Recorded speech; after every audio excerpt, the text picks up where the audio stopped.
Mobile এখন যুবকের তাসবিহ all time আছে। ফ্রি ফায়ার, পাবজি, আর কি কি আছে না বলেন না, কি জানি, হ্যাঁ ক্যাসিনো এখন তো আছে, এখন তো জুয়ার ক্যাসিনো খেলা আছে, কি 1x বিট 77 নাকি এরকম কি কি এরকম নাম আছে।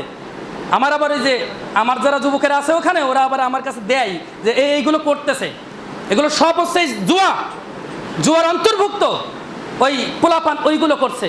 অথচ এই যে মোবাইলে এই যে গেমসগুলো খেলছে, এই যে জুয়াগুলো খেলছে, একবারের জন্যেও ভেবে দেখে নাই যে আল্লাহ রাব্বুল আলামিন সরাসরি এই জুয়া সম্পর্কেই আয়াত নাজিল করেছেন, তাই না? সূরা মায়েদা 90 নম্বর আয়াতে আল্লাহ রাব্বুল আলামিন বলছেন, ইন্নামাল খামরু ওয়াল মাইসিরু ওয়াল আনসাব ওয়াল আজলাম রিজসুম মিন আমালিশ শাইতান। নিশ্চয় মদ নিষিদ্ধদ্রব্য জিনিস, নিশ্চয় মদ, জুয়া, প্রতিমা, মূর্তি, লটারি, ভাগ্য নির্ধারক তীরসর সমূহ, এগুলো সব হলো রিজসুম মিন আমালিশ শাইতান, এগুলো সব হলো শয়তানের কাজ। কার কাজ? শয়তানের কাজ। বলুন তো দেখি, কোন মুসলমান তার বিবেক থাকতে শয়তানের কাজ করতে পারে? সবাই বলেন, শয়তানের কাজ করতে পারে কোন মুসলমান? আমি তো মুসলমান। মুসলমান কি জিনিস জানেন?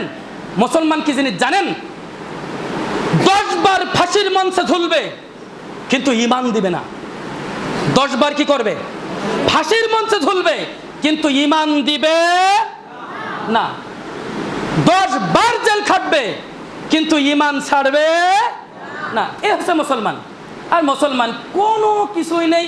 জিকির তো দূরের কথা, কোরআনের প্রোগ্রাম আলোচনা তো দূরের কথা, সব সময় আছে মোবাইলে, সব সময় মোবাইলে আছে, তাই না ভাই? সব সময় মোবাইল আছে। সাবধান, একটু জিকির করার চেষ্টা করেন। তাই বলে আবার এই করেন না যে মোবাইল টিপছেন, ওই ক্যাসিনো জুয়া খেলা খেলছেন, ফ্রি ফায়ার খেলছেন, আর বলছেন সুবহানাল্লাহ, আলহামদুলিল্লাহ, আল্লাহু আকবার, এইসব করেন না। আবার কাজে আসবে কোনো কাজে আসবে না।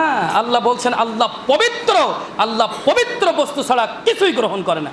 সেদিন একজন প্রশ্ন করছে যে এই যে গেমস খেলে অনেকেই টাকা পায়, গেমস খেলে টাকা পাই, তো এই যে গেমস খেলে টাকা পাইলাম, এ থেকে যদি আমি কিছু দান করে দেই আর যদি আমি কিছু নেই, তাহলে কি সমস্যা হবে? প্রশ্ন দেখছেন?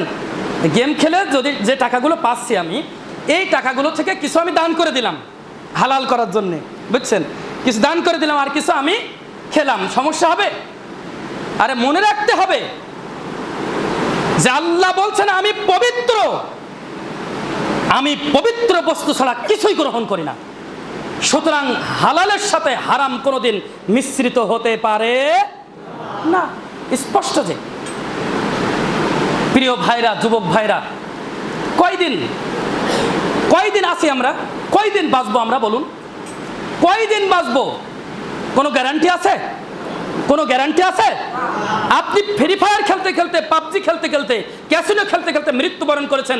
নবীজি বলেছেন যে যে অবস্থায় মারা যাবে সে সেই অবস্থায় কিয়ামতের ময়দানে উঠবে। সে সেই অবস্থায় কি হবে? কিয়ামতের ময়দানে উঠবে। একবার ভেবেছি আমি? কোনোদিন ভাবলাম না। জিকির চলছে এখন সারা রাত, মোবাইল টিপতে টিপতে টিপতে টিপতে টিপতে টিপতে 1টা বাজে, 2টা বাজে। এইবার কি করবে? অনেক পাবলিক আছে আজান দেওয়ার পরে ঘুমায়, ফজরের আজানের পরে কি করে? ঘুমায়। ও তাসবিহ টিপছিল সারা রাত, বুঝছেন? ওর তাসবিহ।